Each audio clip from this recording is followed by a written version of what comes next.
Bincang Kopi. Dari kopi, jadi cerita. Dipersembahkan oleh Pillow Coffee.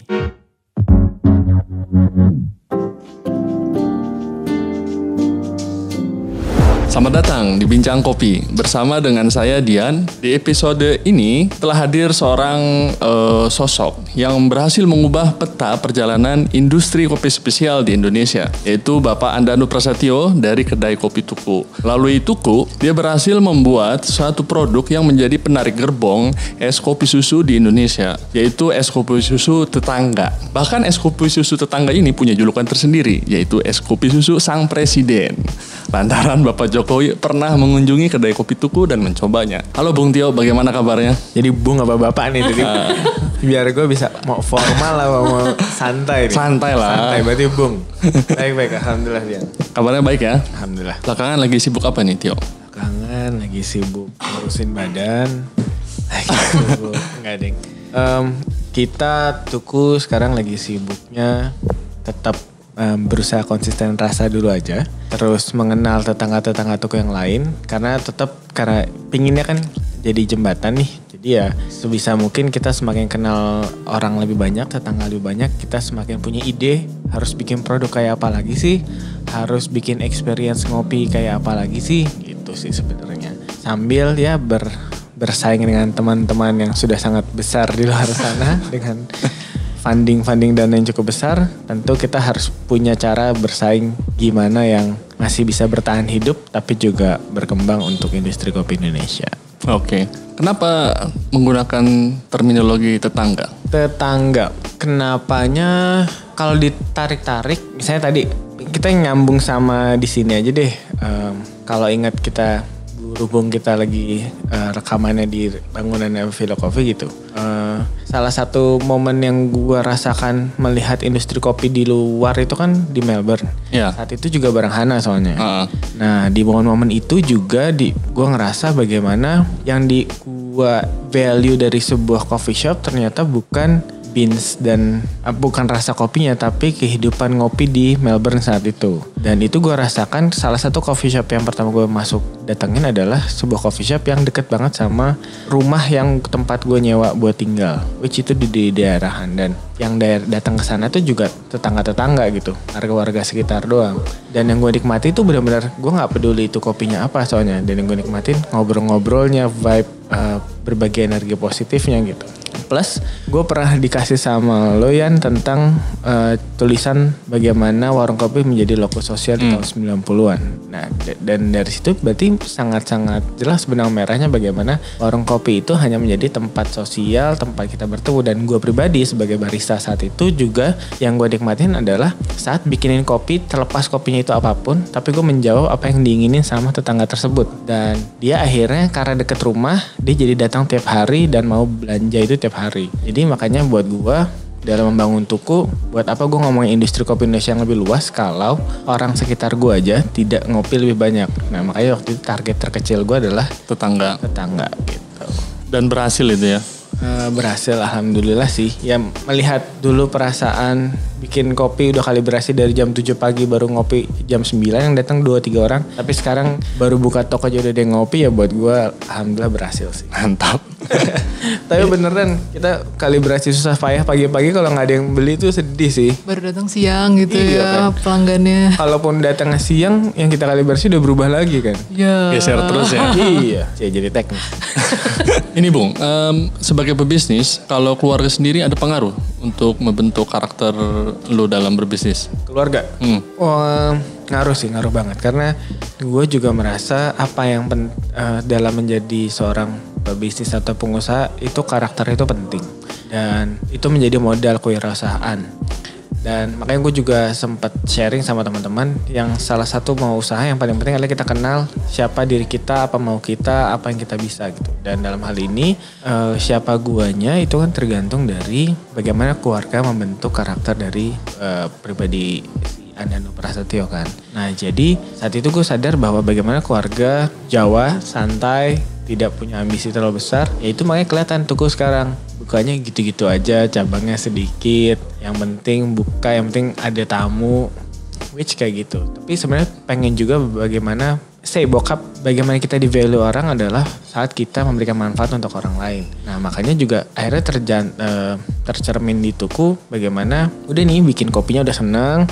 Cuma sekarang mau impactnya mau sebesar apa nih. Nah sekarang industri lagi butuhnya apa. Makanya kalau ditanya tadi lagi sibuknya apa, itu aja yang kita cari-cari.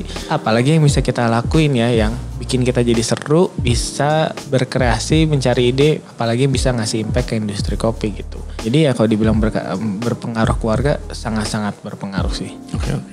Sebelum tuku, lu pernah membuat bisnis apa aja? Sebelum tuku 2005 itu distro baju, namanya Tuts 79. Tuts 79. Tuts 79. Jangan ditanya artinya apa. Oke, nggak ditanya kok. Itu saat gue 1 SMA. Nah ini juga berpengaruh sama keluarga. Karena bisnis pertama gue itu diinisiasi di distro itu yang ngasih tau gue, Tio ke distro itu nyokap gue. Bayangin betapa kupernya gue, distro yang satu. Malah nyokap yang ngajak. Di Gandrumnya aja, gue malah nyokap yang ngajak.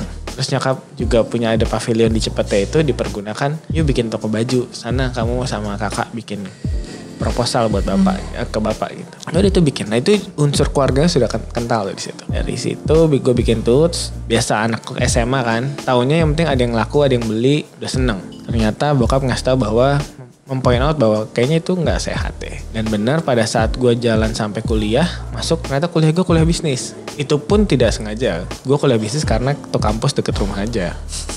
Ternyata kampus tetangga. Kampus tetangga. Yoi. Dari situ terlihat bahwa bisnis gue adalah jelek cara mengelolanya. Akhirnya Tuts 79 distro itu diubah menjadi cafe. Nah tapi in the middle sebelum diubah jadi cafe, memang di kampus gue membuat Komodo Coffee. Itu gue ada teman-teman bikin tugas kampus menggunakan kopi NTT, Robusta, roasting sendiri. Tapi ini intinya dulu konsepnya adalah beli satu kopi nyumbang 1.000 untuk anak NTT. Ya di situ gue nggak peduli juga tuh konteks kopinya. Padahal gue ngerosting, cuma ternyata gue nggak nyadar bahwa itu penting zaman sekarang. Nah tapi itu tetap jadi ilmu lah. Akhirnya Tuts House tuh 2010 lah kita bikin Tuts House.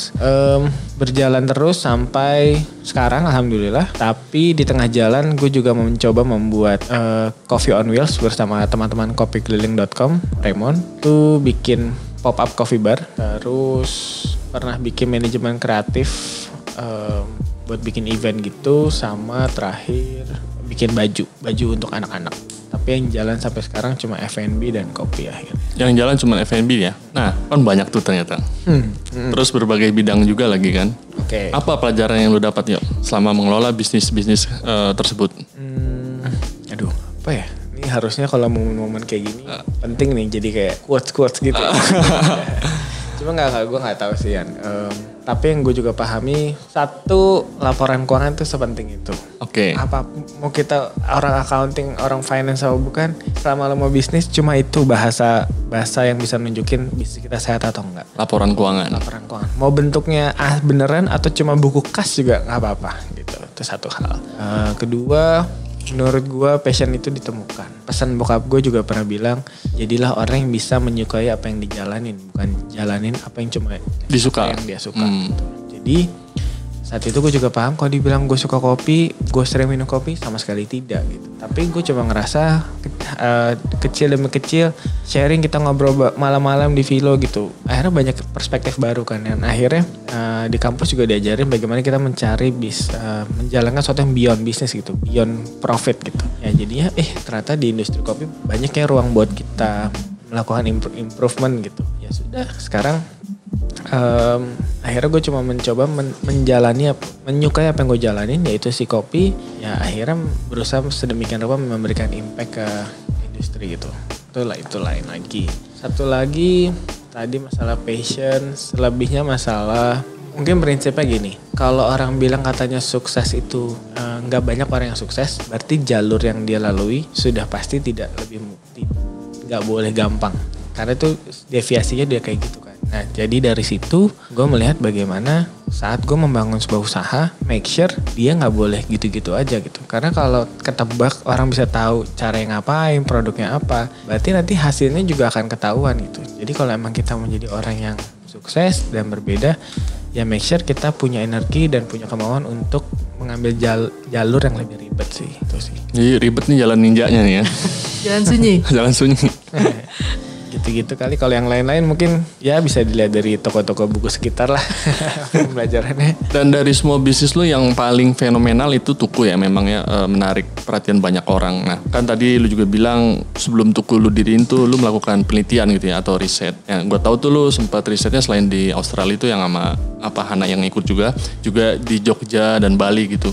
Itu berapa lama ya lu melakukan pengamatan itu? Kalau yang di daerah di Indonesia kayaknya nggak pernah lebih seminggu deh. Jogja nggak lebih seminggu, Bali nggak lebih dari seminggu. Yang lama tuh di Australia malah ya? Di Australia 1 bulan. 1 bulan ya? Itu mungkin sayang ongkos kayaknya karena jauh kan.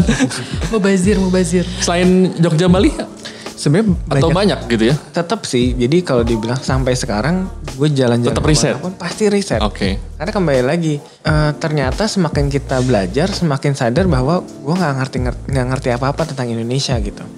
Kita ngomongin kopi Indonesia gitu. Ngomong demi petani kopi Indonesia. Ya Allah, emang gue pernah ke kebun berapa kali sih? Seberapa sering sih gue dengar cerita masalah mereka gitu. Itu masih jargon banget gitu. Atau gue ngomongin pengen bawa Indonesia ke internasional, emang udah tahu cara ngemas kopi Indonesia, emang udah tahu cara cerita ke orang internasional, Indonesia itu seperti ini, budaya kopinya seperti ini, alat kopinya seperti ini, minumannya produknya seperti ini. Gue bahkan nggak kenal itu gitu. Sampai sekarang.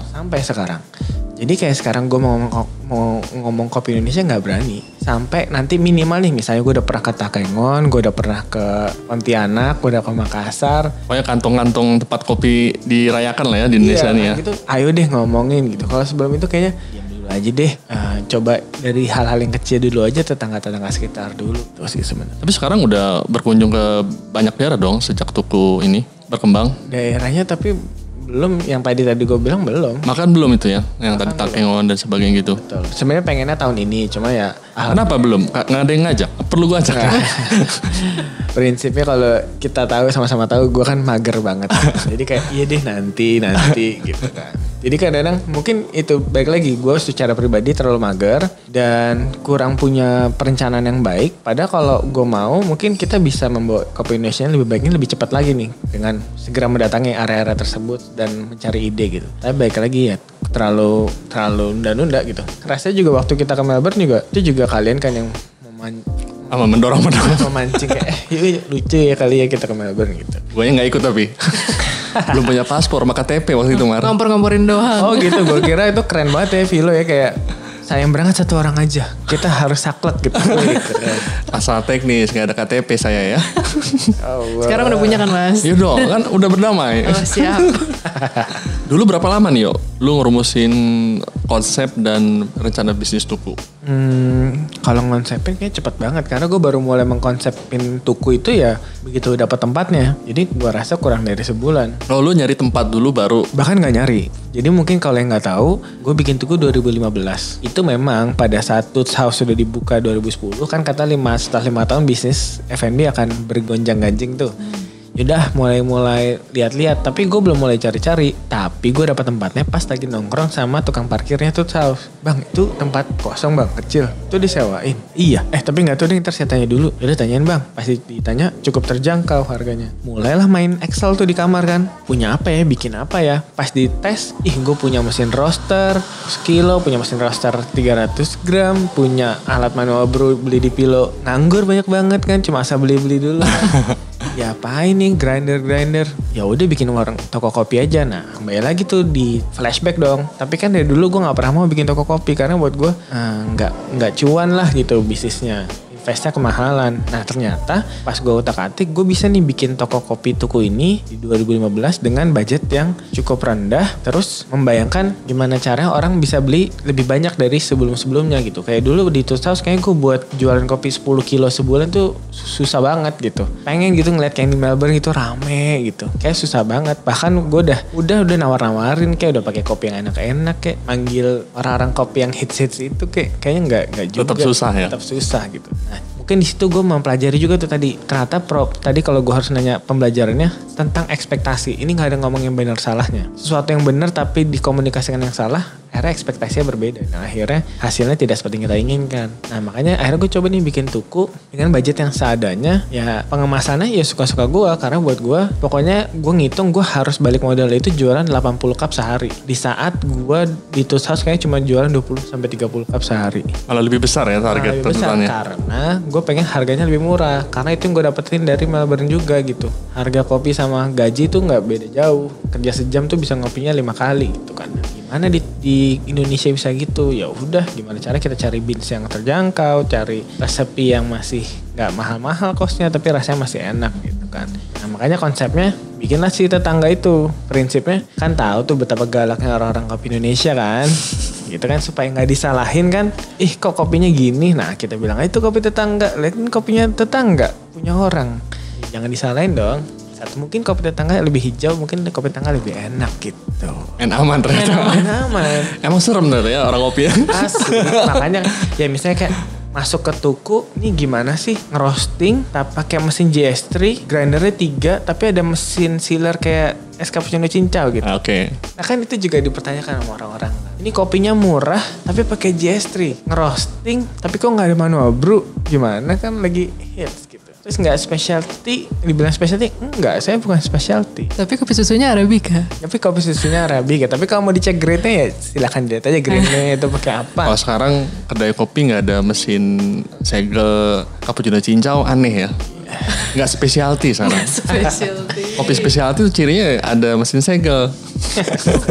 Betapa cepatnya berubah ya. Tapi ya pokoknya gue gitu deh. Dulu gue bikin, makanya kan gue grindernya 3 tuh. Itu supaya gue gak disalah-salahin. Karena gue bingung, saking bingungnya. Kopi Indonesia tuh rasanya kayak apa sih? Gue gak tahu. Yang gue tahu kayaknya gue Arabica aja deh gue decide-nya saat itu. Supaya orang gak sakit perut pagi-pagi minum Robusta. Tapi meskipun gue sih open Robusta. Itu gue bikin grinder ya udah bedanya gak peduli kopinya apa. Pokoknya itu medium dark, medium sama light roast. Jadi kalau dibilang kasaman, wih pesan yang mana dulu nih? Siapa? Oh tadi saya pesannya kasaman. Oh tadi pesannya cappuccino ya. Oh, itu medium roast. Lain kali pesannya kopi susu tetangga aja, jangan cappuccino.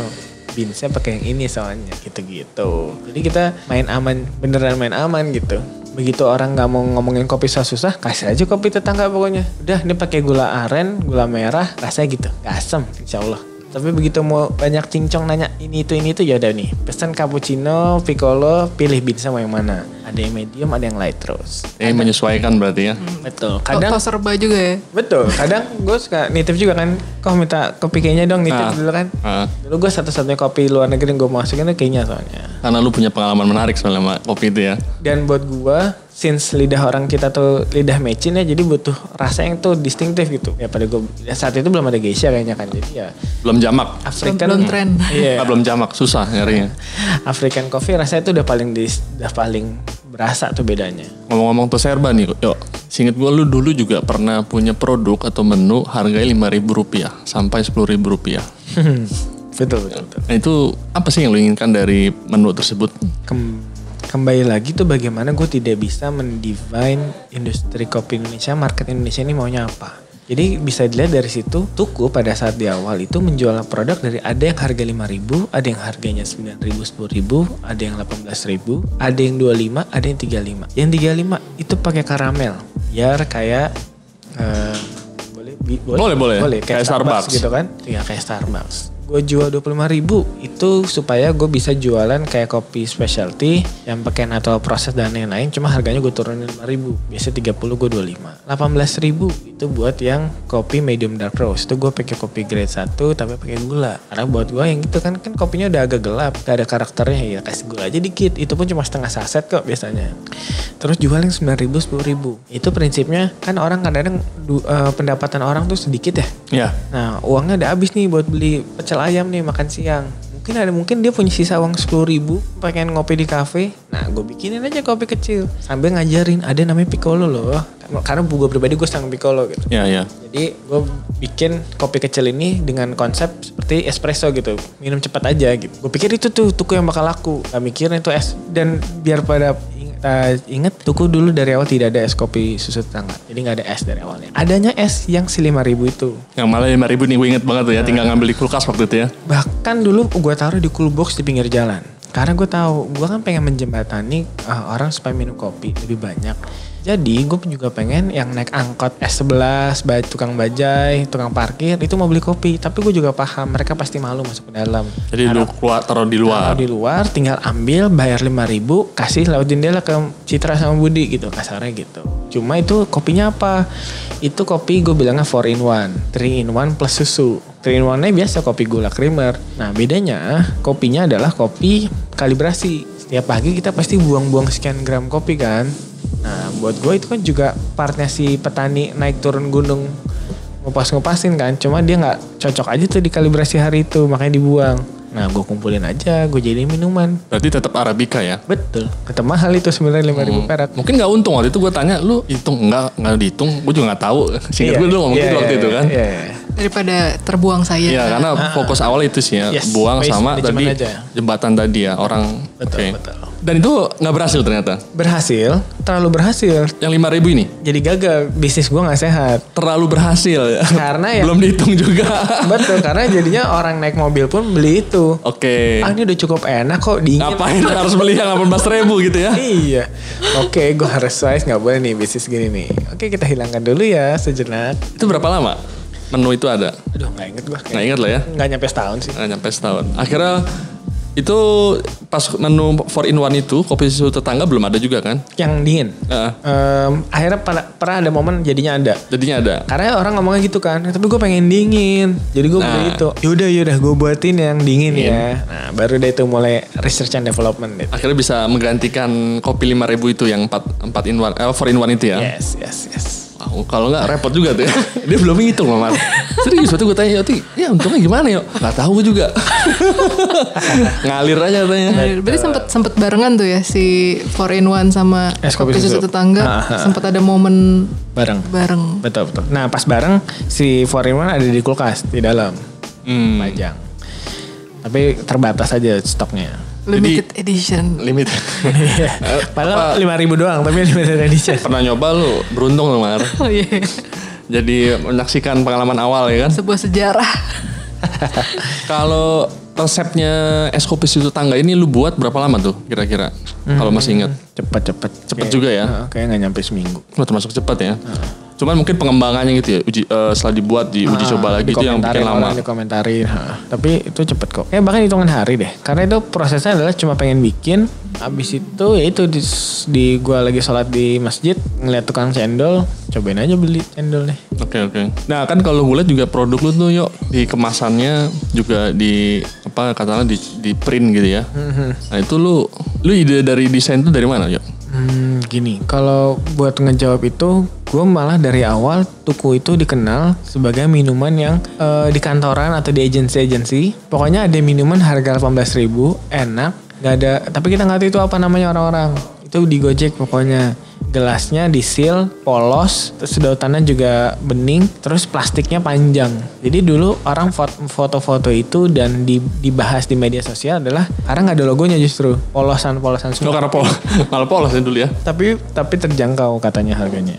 Nah kemudian sambil itu jalan, mulai nih ada teman-teman toko kopi lain yang yuk bikin bareng yuk atau pengen bikin kayak gitu juga. Mulailah gue bantu-bantu kayak yaudah bikinnya gini aja, beli barangnya di sini. Nah berarti kan sudah mulai ada brand lain. Nah perlu tuh gue ngasih branding di packaging. Tapi at that time gue merasa gue tuh pengennya nggak dianggap cafe, gue nggak pengen dianggap coffee shop, gue maunya still toko kopi. Nah buat gue gelas yang di branding itu berarti kayak coffee shop pada umumnya. Nah makanya gue kasih gambar-gambar aja deh. Jadi kalau lo inget dulu Tuku itu gambar gelasnya adalah lampu gantung. Karena ya gue cuma milih sebuah gambar aja. Dan salah satu ornamen di dalamnya. Betul. Dan pilihannya kenapa itu ya karena biar santai aja digambar ilustrasi. Yang gambar ilustrasi juga tamu Tuku gitu. Terus ya udah kita pesen kita sablon. Tapi makin kesini ya karena makin bisnis, makin lama makin dicarilah gambar yang lebih ikonik gitu. Tapi still sampai sekarang logonya kecil banget kan. Yang kelihatan malah gambar ilustrasi Cipete kan. Karena kita pengen nunjukin bagaimana yang kita penting itu neighborhoodnya sebenarnya. Dan Cipete itu titik awalnya itu ya. Betul. Apa dampak Tuku ketika penggunaan media sosial dan aplikasi transportasi daring kayak Gojek misalkan? Itu apakah membuat bisnis lu berkembang banget atau sebenarnya gimana ya? Kan orang banyak yang belum tahu juga sebenarnya. Seberapa pengaruh sih sebenarnya itu di awal-awal Tuku ngebangun bisnisnya itu? Kalau pertanyaannya berpengaruh atau tidak, jelas berpengaruh banget ya. Jelas berpengaruh. Tapi apakah itu direncanakan dan kita menggunakan itu sebagai tools utama? Tentu tidak. Kita ngomongin media sosial dulu atau Instagram. Karena Tuku media sosialnya cuma Instagram.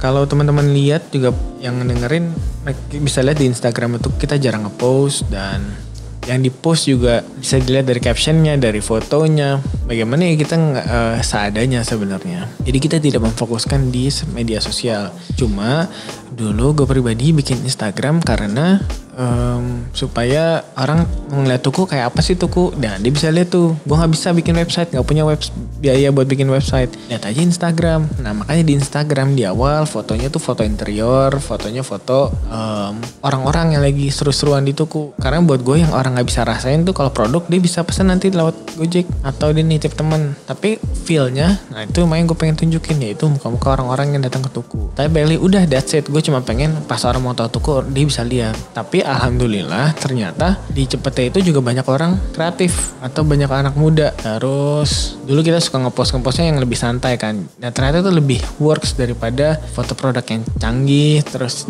bayar influencer. Ternyata basically gue juga menggunakan influencer, tapi influencer kecil-kecil yang cukup banyak yang akhirnya multiplier efeknya lebih juga memberikan pengaruh yang baik. Belum lagi dari segi online tadi, saya Gojek gitu kan. Bagaimana setelah kemarin di media sosial dibahasnya Tuku itu adalah minuman kopi terjangkau, mulai habis itu masuk ke dalam pembahasan media sosialnya adalah bagaimana antrian-antrian dari Gojek itu sendiri gitu. Tapi baik lagi apakah itu direncanakan? Rencananya Gojek itu hanya boleh 20%. Rencananya. Nah, karena kita sama-sama tahu bahwa pendapatan dari Gojek dipotong terlalu besar kan. Dan buat gue ya terpas besar atau enggak deh, buat gue besar pokoknya. Dan gue gak mau rely, bisnis model gue gak mau rely on itu. Dan buat gue sebagai orang yang pengen punya toko kopi yang banyak tetangganya dan kita seru, sebagai barista pengen ngerasain itu, gue pengennya kalian kalau mau minum ya datang ketemu kita ngobrol gitu. Jadi gue gak mau rely on online. Tapi 2000 awal-awal tuh 2016-2017 saat itu booming, kira-kira dia itu 60-70% lah pendapatan dari Tuku melalui online. Besar juga ya. Betul. Paling bergesernya kayak sekarang, kalau online paling kita cuma 20% lah. Oh udah bergeser. Karena kita selalu memfokuskan balik lagi, karena kita pengen balikin kayak gitu dulu lagi. Datang. Tuku tuh warung kopi buat kita ngobrol gitu. Tapi jelas itu berpengaruh banget. Termasuk Jokowi ya. Kedatangan Jokowi itu meningkatkan ini juga ya. Booming ketiga kan. Booming ketiga. Booming ketiganya itu. Dulu orang fotonya packaging polos, foto keduanya antrian Gojek, foto ketiganya presiden. Kedai kopi presiden ternyata. Iya, tapi ya itu juga ya antara rezeki sama panik juga kan gitu kan. Orang kita lagi sibuk ngurusin si antrian Gojek, tiba-tiba ada presiden mau datang. Nah itu gue kebayang kayak inget Mas Pepeng tuh di klinik. Mas Pepeng masuk ADC aja antriannya jadi begitu. Nah ini kalau ada presiden udah ada antrian Gojek, nambah manusianya kayak apa ya? Nah panik tuh, makanya gue langsung bikin toko keempat yang Gojek, khusus Gojek gitu. Karena gue pengen orang experience-nya terjaga gitu kan. Supaya harus nggak numpuk ya harus orang. Iya kasihan gitu kan. Nah ini menarik nih yo, lu bikin produk es kopi susu tetangga dan itu meledak gitu. Nah resepnya ini tidak ditutup-tutupi sama lu kan, lu buka. Bahkan lu setiap ikut pameran juga lu bikin poster atau banner besar, spanduknya mengenai isi atau komposisi resep tersebut. Nah lu gak takut resep itu ditiru? Kembali lagi karena atau emang untuk ditiru? Nah pengen tahu apa sih alasan lu itulah melakukan hal itu? Takut ditiru tidak, untuk ditiru ya. Tapi message-nya adalah kalau lihat spanduknya kan beda tetangga akan beda rasa kopi susunya. Justru yang pengen gue sampaikan dulu spanduk itu keluar di Surabaya pertama kali. Pada saat ICE Surabaya. Karena gue pengen nunjukin, meskipun kita tahu rasa es kopi susunya, gue pengennya kita sebagai barista, yang kita pentingin tuh bukan bisa bikin es kopi susunya, tapi bagaimana kita memahami apa yang diminta sama peminum kopi kita gitu kan. Jadi meskipun gue kasih resep es kopi susunya tapi ternyata tamu di Surabaya tidak mengharapkan hal tersebut, maunya rasanya berbeda kan lain cerita kan nanti kan.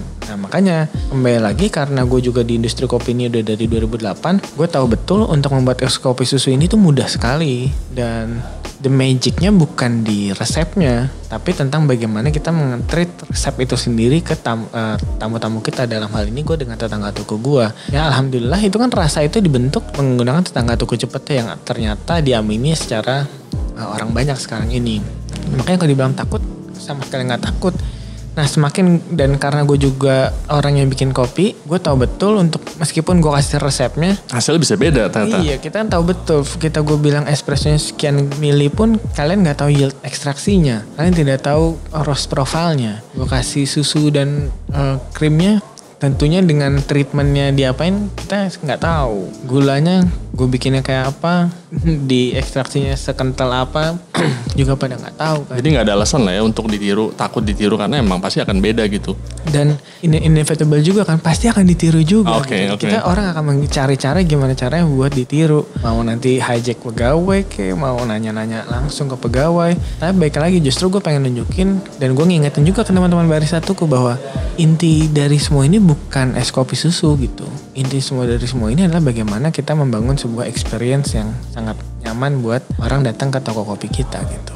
Oke. Untuk bahannya nih yuk, kan ini buat gue menarik juga gitu ya.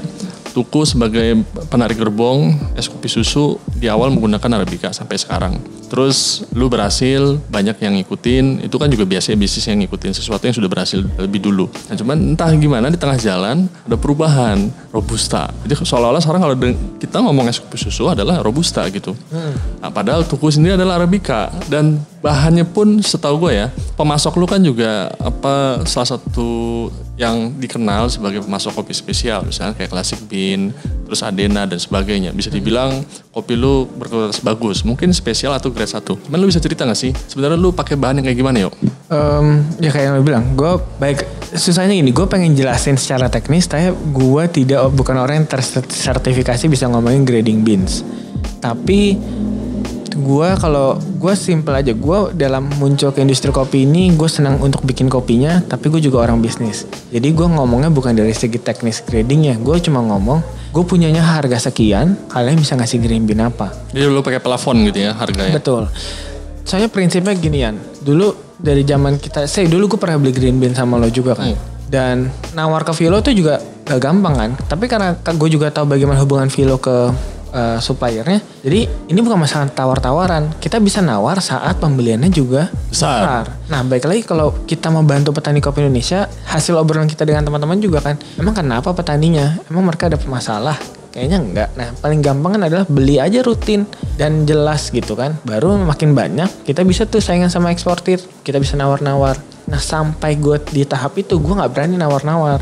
Nah buat gue, jadi gue cuma bisa bilang, para supplier, para petani, saya punya uangnya sekian. Green bean-nya gimana? Mau dibilang, saya ada yang lebih enak? Gak, terserah, saya gak punya uangnya aja. Karena minuman saya harganya 18.000, kan gitu ya. Nah kebetulan gue dulu pernah ngambil kopi yang cukup, ya sebutannya grade 1 lah. Saat itu gue bilang sama para supplier, itu masih enak. Lama-lama makin, ternyata gue sebagai orang yang roasting saat itu, setahun 2 tahun, susah banget ngerosting grade 1.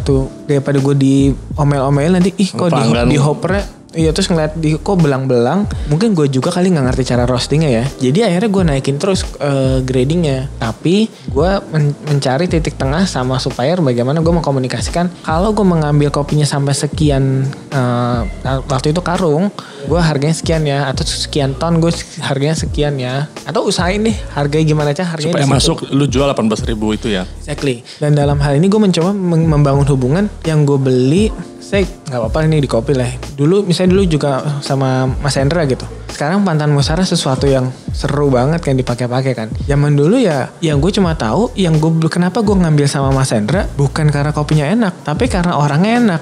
Bagaimana dia bisa menceritakan dia dengan kelompok taninya seperti apa. Dan menurut gue itu bonding yang perlu dibangun. Baru abis itu gue kenal Pak Eko melalui lo kan jadinya kan. Dari situ yang gue point out adalah memang bukan masalah grading kopi yang mau dipakai. Yang penting gue mau pakai Arabica, gue ngerostingnya gampang, gue bisa bikin kopinya enak, hitungannya masuk. Dan yang gampang itu spesial berarti kan? Kebetulan jadinya gitu. Tapi baik lagi, gue setiap orang ngasih kopi di atas 100 ribu nggak akan bisa gue ambil. Karena tadi harga jual lo itu ya. Iya, mau dikaya apa juga nggak. Tapi ini akhirnya bisa menjawab lah orang kalau bertanya-tanya, emang es kopi susu ini harusnya apa bahannya, atau tuku tuh apa sih bahannya, kan itu apa tadi di tengah orang es kopi susu identik sama Robusta kan, akhirnya semua produk yang berbuah es kopi susu akhirnya dinilai seperti itu juga kan yo. Karena gue pernah juga tuh dengar ada barista memegang lisensi SCA juga, dia cerita bahwa ada calon pelanggan atau calon klien minta saran ke dia, saya mau bikin kedai kopi es kopi susu menggunakan bahan Arabica spesial yang bagus apa. Terus malah ngapain? Kok kamu bodoh bikin es kopi susu pakai Arabica spesial? Robusta aja yang jelek. Pelanggan mana tahu. Nah, itu kan udah terpatri gitu ya. Padahal seingat gue tuh kok nggak begitu, men. Oke. Ini makanya gue pengen lu cerita juga gitu loh sebagai penarik gerbong ini gitu ya. Sebenarnya bahan lu itu spesial loh gitu kan. Orang nggak tahu gitu. Itu ya makasih. Spesialnya gue nggak tahu deh. Gue baik lagi gue nggak bisa nge-grading itu. Dan tapi minimal tadi pemasoknya pun juga bisa ikut bertanggung jawab gitu ya. Dalam artian kalau ditanya emang tuh apa sih grade-nya, ya, silakan kan bisa cek sendiri gitu kan. Makanya gue pengen ngajak ini dari terus-terusan obrolan kita dari dulu sih. Karena kita kan dari dulu pernah lah masanya kita romantisme kita dengan kopi ya. Sampai kita dipaparnya sama realita gitu. Dan ternyata di Tuku pun gue terlalu banyak menemukan realita. Say gue atau di Melbourne, gue bingung bagaimana barista mau jaga kok stretching. Buat apa bikin kopi stretching? Gue dimarahin bikin kopi kamu udah stretching, buat apa gitu. Nah ternyata pas gue jaga Tuku tuh berasa bagaimana kaki gue bisa mati rasa, kram dan sebagainya gitu. Karena bikin kopinya salah dengan ergonomi bar yang salah gitu-gitu. Nah dalam hal ini kayak misalnya kita tadi ngomongin beans, kita sama-sama tahu kopi tuh katanya harus nggak boleh pakai gula. Yeah. Nah makanya kalimatnya gue bisa bilang sekarang gue setuju. Maaf kalau gue merusak manual brew saat itu lagi diangkat-angkat gitu. Which lo juga yang ngangkat juga sama manual brew. Tapi pembahasan kita nggak di sana kan. Itu yang adalah bagaimana kita ningkatin konsumsi. Tapi gue bilang kalau mau cita rasa asli kopi jangan pakai gula. Bener kalau mau nyicipin cita rasa asli kopi kan. Nah kan gue menghadirkan Tuku bukan sebagai orang yang ahli kopi. Gue cuma pengen orang beli kopi lebih banyak. Berubah dari instan ke fresh coffee lah paling enggak gitu kan. Nah dari situ gue nunjukin bahwa nggak apa-apa pakai gula, yang penting jangan kebanyakan, jangan ngerusak cita rasa asli kopi. Which itu yang terjadi di es kopi susu atau di kopi susu bahkan dulu gue bikin. Nah tapi kita ngomongin ekstrimnya langsung di es gitu. Orang bilang kalau udah pakai gula rusak, kalau udah pakai susu rusak, udah pakai es udah deh nggak usah diharapin deh. Sayangnya gue sebagai barista saat itu, andaikan gue bisa sengasal itu gue mau ngasal. Kalau gue bisa tutup kuping atas komplain-komplain orang, gue pengen ngasal. Layan gue ganti waktu itu kopi Karambi ke Temanggung biasa aja, itu kok tamu komplain. Es kopi susunya berubah ya mas. Dulu rasanya lebih meskipun lebih legit, bilangnya lebih di langit-langit lebih enak. Mampus nggak sih lo, kayak perasaan itu obrolan yang gue harapkan pada saat ngomongin filter, jalan filter gitu. Dan gue mendapatkan obrolan ini malah di es kopi susu, ngomongin roasting profile di es kopi susu. Lah berarti kan benar-benar, berarti dulu kita pernah bahas juga bagaimana ini tuh masalah akumulasi pengetahuan rasanya kan. Saat dia sering minum dia akan jadi paham. Saat dia tahu, mungkin selama ini orang yang minum Tuku, misalnya orang yang sekarang suka, ya karena gue gak ada rasa-rasa yang ninggal itu, ya itu namanya Arabica gitu, misalnya gampangnya gitu. Gue kopinya juga gak yang gue ya mungkin karena roasting profile-nya, ya gue gak segelap itu. Gue bisa jelasin itu karena dia udah sering minum, tanpa harus menggurui atau apa, karena mereka sendiri yang mengeksplor minuman mereka gitu kan. Jadi dari situ, ya gue bisa ganti Robusta juga. Bahkan tim gue ngomong kayak orang finance gue, mas kita ganti Robusta aja, kita gak tertarik nih.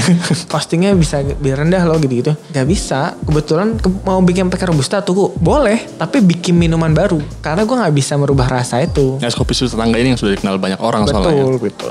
Dan gue juga tipe orang yang nggak mau mendiskreditkan Robusta. Percayalah gue di kantor lagi banyak banget Robusta, gue lagi ekspor minuman Robustanya buat jaga-jaga kalau perkebunan kopi Arabica punah nih 2050 nih ya. Asli kan. Jadi gue gak mau mendiskreditkan Robusta dulu, tapi sekarang gue masih full Arabica memang. Ya baik lagi, gue harus pakai grade-grade itu gitu. Karena kalau nggak berasa. Even di cappuccino, di piccolo sekalipun, di espresso, gue butuh pakai natural proses yang benar. Kalau pakai natural proses yang salah juga orang mulai apa ya, mereka bilang ya sepet lah atau apa, tanpa gue bilang menganggap ini mereka orang kopi atau bukan soalnya. Jadi memang yang membuat gue pakai arabica dan pakai grading yang tertentu ya tamu-tamu juga soalnya. Dan even gue sebagai barista atau roaster saat itu susah nge-treatnya kalau kopinya kurang bagus gitu kurang bagus. Ya sama lah, begitu size beansnya gede kecil kan susah ngerostingnya.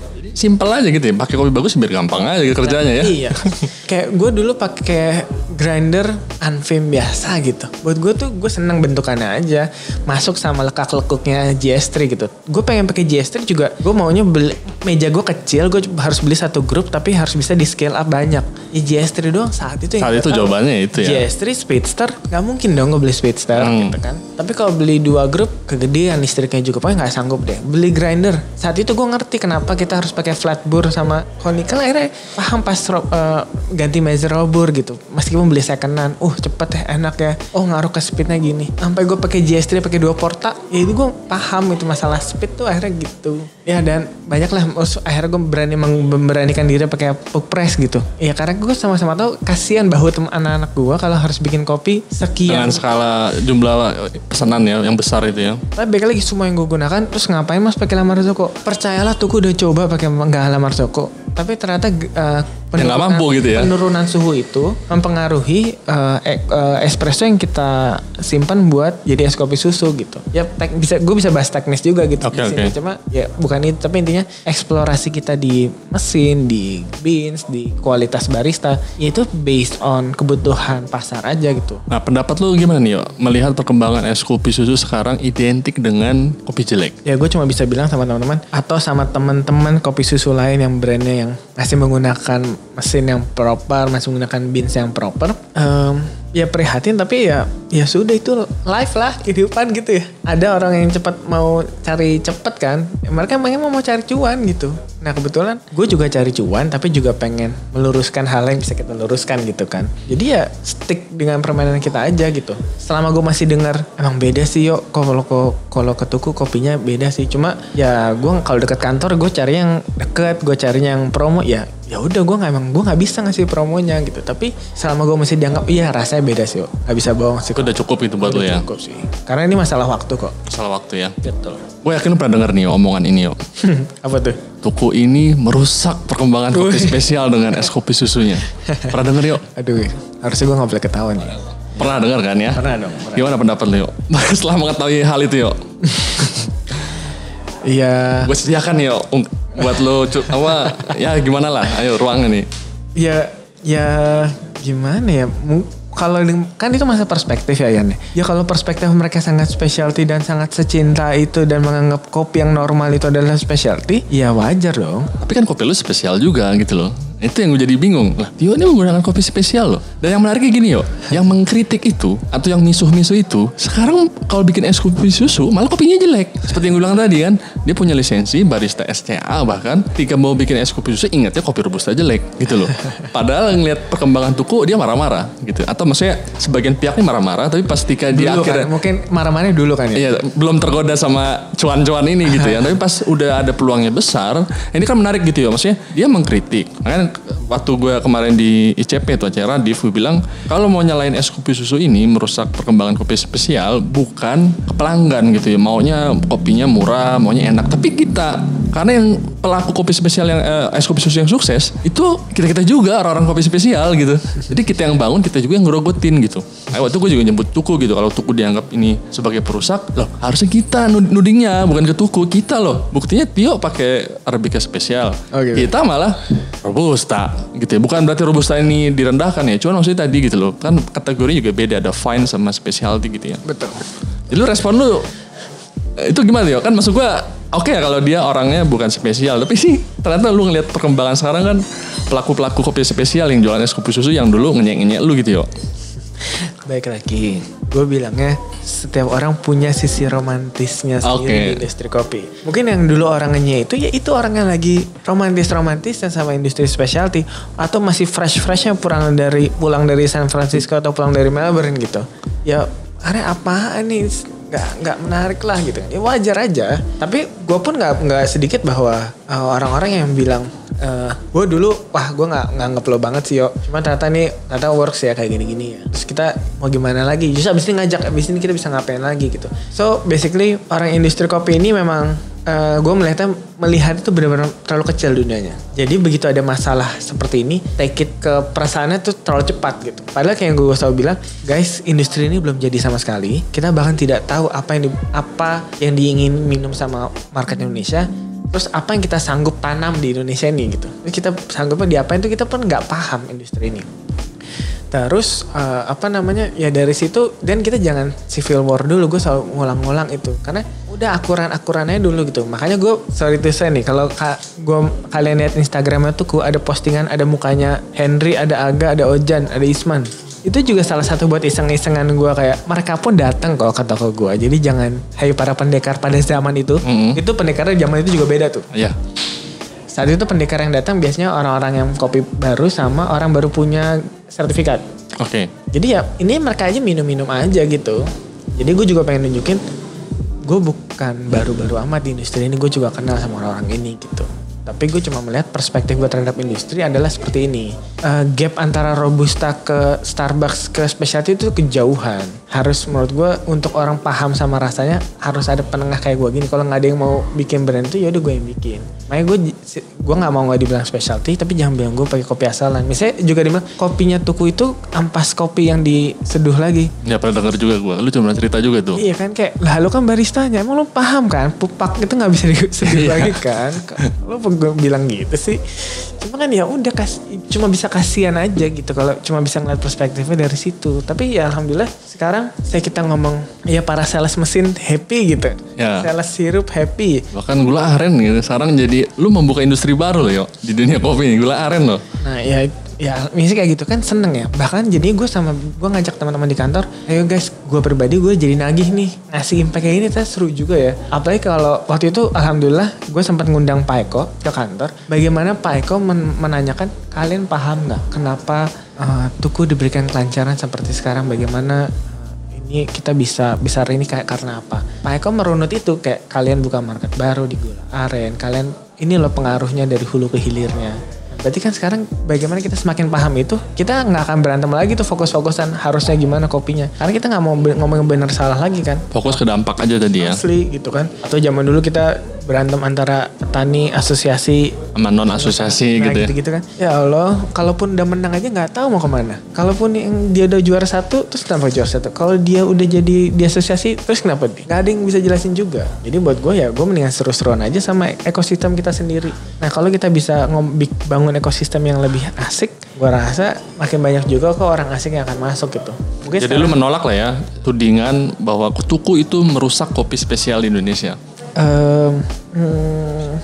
Karena gue tahu itu siapa yang ngomong dan mereka dari golongan apa, gue nggak menolak karena kalau dari perspektif mereka ya benar gue merusak karena dibandingkan mereka kopi specialty adalah single origin, filter, terus ristretto, yield dan medium roasting profile. Ya mungkin gue merusak. Lah kalau kita mau ngajarin light roast dibanding medium dark roast. Lagi mau pakai gula, jangan pakai gula dikasih pakai gula. Disuruh nyoba kopi panas, pico dan lain dikasih es kopi sekarang. Mungkin ya. Tapi dari segi industri, serapan lu kan jadinya membesar kan? Ya. Maksudnya dari segi lu pembelian ke hulu gitu kan? Ya. Tapi baik lagi karena perspektifnya beda mereka ngelihatnya. Gue rasa mereka bisa ngomong gitu karena mereka tidak melihat itu. Oke. Dan belum menemukan serunya bahwa lebih seru kita ngasih impact kayak gitu. Lebih seru punya coffee shop nggak specialty amat tapi ada trafficnya daripada kita nimbang susah payah tuh kopi sampai setiap tetesnya tapi yang beli 1-2 gitu sebenarnya sih. Jadi lu kalau sekarang nih berapa ton sih per bulan yuk kebutuhan lu? Sumpah gue nggak tahu sih. Akhir tahun kemarin sebulan ya. Pasti gue nggak inget gue. Yang lu inget mungkin setahun gitu? Ya gue nggak inget. Di atas 10 kali ya. Di atas 10 ya. Soalnya 2018 dalam wawancara lu bilang 6 ton. Berarti sekarang dalam 2 tahun kemudian jadi 10 ya. Ada peningkatan terus berarti ya. Ya pokoknya di atas 10 gue yakin. Bagaimana tuh lu ngatasin kebutuhan lu itu loh? Per bulan katakan 10 ton ya. Itu gimana cara ngatasinnya kan? Ya, curhat aja. Teman kopi kita kan banyak. Ini gimana curhat? Maksud gue strategi penyetokannya gimana gitu kan? Tuh kalau meleset dikit gitu ya. Telat sedikit pengirimannya. Atau lu ya gimana lah gitu kan. Lu gak bisa jualan nanti tuh bahan. Nah untungnya baik lagi ada market gue di es kopi susu. Kalau kopi gue salah atau beda, alhamdulillah tim QC, tim roasting pun tahu kayak dalam tetangga blend kan, itu kan keistimewaan menggunakan blend. Kita bisa menggunakan berbagai single origin kan. Jadi alhamdulillah masih baik-baik aja. Lupa bayar kopi Solok, udah pakai Garutnya. Atau kebalikannya gitu. Nggak ada. Ini punya Flores sisa banyak, beli aja. Ya alhamdulillah kita punya teman-teman juga banyak. Jadi ya masih jadi seru lah, nggak jadi pusing gitu. Nggak jadi kayak perusahaan yang harus kita ijon kopi gimana gitu, kayak enggak, masih gampang. Masih gampang ya. Jadi lu terkendali lah soal stoknya ya. Tetap tegang lah, tetap. Suruh bayar di depan Green Bean kan tegang. Iya. Terus gua kebayang situ berapa, wah gede lah itu. Pas udah datang, simpan di mana nih? Udah disimpan muat, kasihan juga ya ternyata pegawainya. Kalau disuruh ngangkat setinggi itu, bahaya juga ya buat kesehatan. Ada lagi nanti masalahnya. Jadi gue udah nyiapin gudang, tiba-tiba tim HRD gue marah-marah karena membuat ini tidak sesuai regulasi safety bekerja. K3. Yoi. Jadi ribet nih gue bikin peraturan ini nih. Tapi ya seru-seruan lah gitu. Karena melalui makanya gue pengen ngajak, ayo guys kita industri ini buruan jadi. Karena seru banget, kita improvement kita tuh jadi ada maksudnya. Kayak dulu kan gue bilang kamu lu juga, gue malas belajar kopi lagi. Karena industri gak kemana-mana. Jadi percuma kayak sekarang gue mau belajar, kayak even kayak kemarin kita jalan gitu, nyobain kopi enak. Ya sudah, itu enak. Ya iyalah enak. Yaitu gue belinya di coffee shop specialty, yaitu gue minumnya kopinya scoring berapa gitu. Yang gue menarik kayak misalnya kemarin gue dari luar gitu, yang gue beli malah kopi, tiba-tiba ada kopi Indo, beli di supermarket yang jauhnya jauh berapa kota ada Indonesia, gue beli karena gue cuma pengen tahu yang dibeli tuh apa sih. Even istri gue aja ngelihat di ini di coffee shopnya mau beli beans Indonesia, kenapa harganya $10 lebih mahal sekilonya. Gue mau ngomong sama istri gue aja kayak ya begitulah negara kita gitu. Apa ya, padahal pas aku cobain enggak, nih terlalu pahit ya gitu aja. Gue harus bisa merubah kondisi ini nih gitu kan ya, gitu rasanya. Nggak usah ribet-ribet dulu deh, nggak usah berantem dulu gitu. Masih banyak hal seru yang bisa kita lakuin berkolaborasi bersama. Rencana ke depan lo apa nih dengan Tuku? Kalau lo tahu kan sekarang roastery-nya Tuku kan dipisah. Tuku sebagai lokomotif kopi, gue pengennya menjadi hilir, dan roastery-nya namanya Beragam itu adalah penyambung hulu dan hilir. Jadi untuk kopi gue punya dua jalur lah. Tapi dalam hal ini untuk Tuku ya ada, gue hanya terus mencari bentuk aja sih. Hilir tuh toko kopi Indonesia meredefinisi kopi Indonesia seperti apa, warung kopinya kayak apa sih, harus minumannya kayak apa, rasanya kayak apa, cara seduhnya kayak apa, di treatment tamunya kayak apa, seragam kita kayak apa, interior kita harusnya kayak apa. Gue mencari tahu itu aja sih. Lebih ke situ ya. Nah terus kalau di sisi lain lu ngeliat perkembangan kedai es kopi susu nih ya, yang sampai mengundang uang dari luar nih, gimana ya? Yang sampai investasinya atau suntikan dananya sampai ratusan M gitu. Gimana tuh lu sebagai pembuka jalan ini gitu kan, yang mengubah peta perjalanan kita loh industri kopi ini di Indonesia nih? Gue nggak tahu ya. Gue dalam kapasitas juga ngomong ini apa nggak. Tapi dari sisi finansial menurut gue itu juga peperangan sendiri kok di Indonesia. Di industri perbankan aja. Sektor real sama nggak real kan itu pengaruhnya beda terhadap makroekonomi. Tapi ngomongin yang sekarang kitanya deh. Saya pas gue meeting sama orang kayak gitu deh. Mau dikasih uang ratusan miliar pun mau ngapain? Nggak tahu gue. Mungkin bisa buat Tukunya mau ngapain. Tapi industrinya belum siap. Tapi lu pernah ditawarin ya? Alhamdulillah pernah. Cuma sekarang lu nolak berarti ya? Ya belum siap lah. Atau kurang besar? Enggak. Karena kalau besar udah pasti besar. Oh besar, pasti besar. Mau ngapain? Mau gede terus kenapa? Gede sendirian gak asik kali. Sekarang kan udah ada yang lain nih, lu nyesel gak? Kan udah ada yang gede lagi. Justru itu yang asik. Ya maksud gue, lu kenapa gue tolak dulu nih? Nah justru mendingan kayak gitu asik. Jadi maksud gue ya kayak kenangan gitu. Gue nyuplai kenangan sebagai Beragam. Gue sebagai Tuku panik dong. Si Tuku si kenangan disuplai. Gue tahu beansnya jadinya kan. Gue sebagai Beragam berusaha kopi kenangan itu enak. Nah si Tuku juga disaingan dong. Tapi kan itu juga one day kita akan saingan juga gitu. Itu udah pasti saingan. Tapi semakin gue ngerti semakin baik. Tapi gue sebagai Beragam, kenangan dia buka banyak. Berarti dia punya potensi mengabsorb kopi Indonesia lebih banyak. Ya udah nggak apa-apa. Dia tetap menjadi agen kopi Indonesia kita kan. Tapi itu saingannya Tuku. Tapi gue sebagai Beragam, gue harus support mereka gitu. Tapi baik lagi kalau dibilang nyesel nggak, gue sih nggak mau jadi posisi mereka gitu karena pusing. Kita semua tahu lah pusing nggak sih? Ini soal pusing banget sebenarnya ya. Nggak sih gitu kan? Yang asik kan kita jalan rame bareng-bareng, asik bisa dinikmatin gitu. Kalau kita gede berhasil pala puyeng sendirian di atas digoyang-goyang orang, ditusuk-tusuk kan malas ya. Ya Tuku aja udah dituduh terus ya kopinya jelek gitu. Dia nggak tahu aja tuh ya. Ya gue menikmati yang industri kopi kita yang masih yang dulu-dulu lah. Yang sekarang buat gue nih bukan kopi nih. Suntik-suntikan ini bukan industri kopi menurut gue. Bukan, menurut lo bukan ya? Oke, jadi lu ngeliat perkembangan kopi kita gimana nih Yo setelah ini? Sekarang ini maksud gue. Yang jelas gue gak pernah merasa industri kita sebergeliat ini sih sekarang. Oke. Tinggal mau meresponnya sebijak apa gitu kan. Kayak yang kita pernah bahas dulu. Sayang ya orang kita udah punya es kopi susu ternyata larinya ke beans asalan gitu. Kasiannya petaninya ya udah disuruh bikin bagus-bagus, sekarang disuruh bikin kopi jelek. Dulu bikin kopi jelek domelin, sekarang bikin kopi bagus domelin. Jadi maunya apa? Gitu kan, kasian ya gitu. Tapi ya balik lagi masalah waktu kok, masalah pendewasaan gitu. Kalau nggak dewasa gimana Yo? Mati di tengah jalan misalkan? Karena sekarang gini, industri kopi ini potensinya terlalu besar untuk kalau orang mau egois gitu, atau membuat kayak apatis gitu. Nggak bisa menurut gue dari tadinya industri kopi itu cuma buat seru-seruan bikin kopi sampai ternyata ada sebuah peran yang bisa diambil oleh tuku atau kopi beragam, dan itu pengen gue kejar. Even teman-teman yang punya potensi, even lo gitu, kayak kita adalah obrolan kayak lu tolong ambil sektor ini dong supaya ekosistem kita lengkap gitu.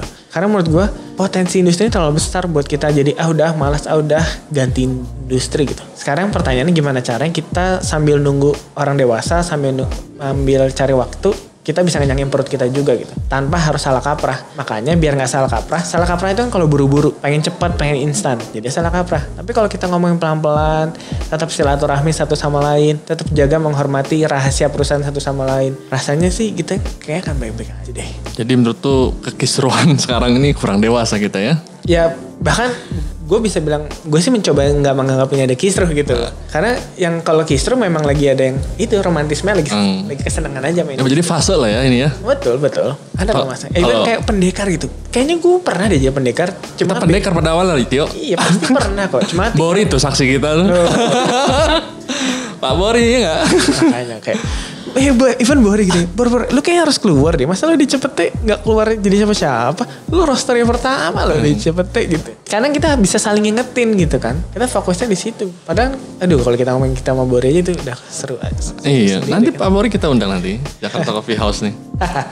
Nih Yo, lu sudah senang dengan posisi sekarang nih. Seorang Tio dikenang sebagai penarik gerbong es kopi susu. Atau lu pengen dikenang dalam hal lain? Ya lain lah, sedih amat cuma kopi susu. Lu pengen dikenang apa jadinya dalam industri ini Yo?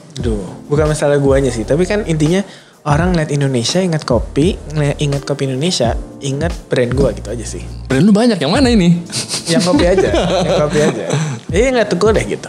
Karena tetap kok. Berarti Tuku ingin dikenang seperti apa? Kan julukannya udah banyak nih, es kopi susu lah, es kopi presiden lah. Lu pengen dikenang apa sih sebenarnya kalau Tuku ini sendiri? Brand yang menjembatani fase-fase kita di industri yang dulu lalu, atau kita menjadi lokomotif aja sih?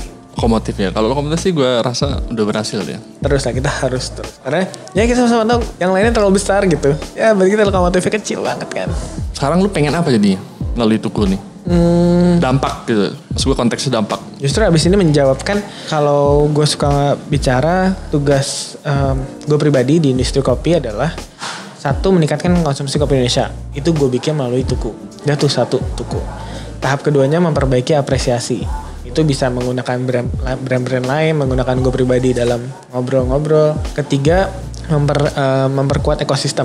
Jadi kita harus saling ngajak gandeng-gandeng orang lah gitu kan. Keempat, gue internasional gitu. Nah sekarang lagi memperbaiki apresiasi. Salah satunya adalah untuk dari segi Tuku menjawab supaya terlepas kita nggak ngomong bener salah kayak tadi Arabica Robustanya, treatment pakai mesin atau tidak, tapi lebih ke arah gue pengen orang bisa membedakan itu aja sih. Oke. Makanya gue harus stay di posisi gue sekarang supaya orang bisa clear, nanti one day dia akan sadar bisa bedain. Oh kan that's why Tuku pakai grade bean ini, that's why Tuku tokonya seperti ini, that's why pakai mesin dan sebagainya. Berarti ini mungkin sekalian nih terakhir nih tips buat teman-teman yang pengen buka kedai kopi juga, es kopi susu mungkin. Tips lu sebagai pelaku yang kaum awalun gitu ya. Kaum pertama ya kan. Apa ya. Pokoknya kalau yang gue juga salah sekarang yang terpikir di kepala gue dan yang dulu gue ingat, yang tadi gue pernah bahas, cari referensi boleh, benchmarking boleh, Tapi baik lagi, yang bisa tahu itu benar atau salah itu cuma kita sama marketnya. Jadi sekarang gimana caranya kita mengenal diri kita lebih dalam dan lebih mengenal market kita lebih dekat. Itu aja sih sebenarnya. Karena itu, dan dari situ karena ada poin penting setelahnya adalah itu masalah mengkomunikasikan dan memenuhi ekspektasi. Jadi menurut gua karena lelah kita kalau cuma berhenti di produk, ini dunia hospitality gitu. Lapisannya itu ada produk, service, ambience dan sebagainya gitu. Dan kalau kita fokus di produknya aja, sayang sekali produk kita nggak seberbicara itu. Dan sulit sekali untuk membuat produk itu berbicara. Masih ada aspek-aspek lain yang bisa kita kemas, itu service, ambience. Dan itu kita namakan namanya experience nanti kan. Jadi kita nggak akan bisa membentuk experience, memenuhi ekspektasi konsumen saat kita tidak cukup kenal siapa kita, apa yang kita mau, apa yang kita mampu. Dan kita harus berbicara seperti apa. Karena kita tidak, apakah kita cukup dekat mengenal target peminum kopi kita. Gitu aja sih. Oke, terima kasih ya Yo. Ternyata udah 1 jam nih Yo. Dan selain itu ada antrian lagi nih. Pasti lagi rame nih jadwalnya ya. Oke, demikian perbincangan saya dengan Andonu Prasetyo dari Toko Kopi Tuku terkait perjalanan bisnis dia. Oke, terima kasih Yo. Terima kasih telah mendengarkan Bincang Kopi. Sampai bertemu lagi di episode berikutnya.